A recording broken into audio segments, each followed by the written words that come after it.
পদার্থের অণুগুলো সর্বদাই কেমন? গতিশীল। পদার্থের অণুগুলো সর্বদাই গতিশীল। গ্যাসের চাপ কোন তত্ত্বের সাহায্যে ব্যাখ্যা করা যায়? আণবিক গতিতত্ত্ব। গ্যাসের চাপ কোন তত্ত্বের সাহায্যে ব্যাখ্যা করা যায়? আণবিক গতিতত্ত্ব। পদার্থের চতুর্থ অবস্থার নাম কি? প্লাজমা। পদার্থের চতুর্থ অবস্থার নাম প্লাজমা। গ্যাসকে অতিরিক্ত চাপ দিলে কিসে পরিণত হয়? প্লাজমাতে। গ্যাসকে যদি অতিরিক্ত পরিমাণ চাপ দেওয়া হয় তাহলে এটা প্লাজমায় পরিবর্তিত হয়। প্লাজমার তাপমাত্রা কত? কয়েক হাজার ডিগ্রি সেলসিয়াস। প্লাজমার তাপমাত্রা কত? কয়েক হাজার ডিগ্রি সেলসিয়াস। শক্তিশালী বৈদ্যুতিক ক্ষেত্র প্রয়োগ করলে কি উৎপন্ন হয়? প্লাজমা।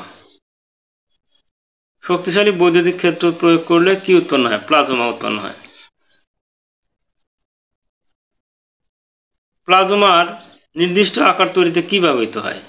চৌম্বক ক্ষেত্র। প্লাজমার নির্দিষ্ট আকার তৈরিতে কি ব্যবহৃত হয়? চৌম্বক ক্ষেত্র।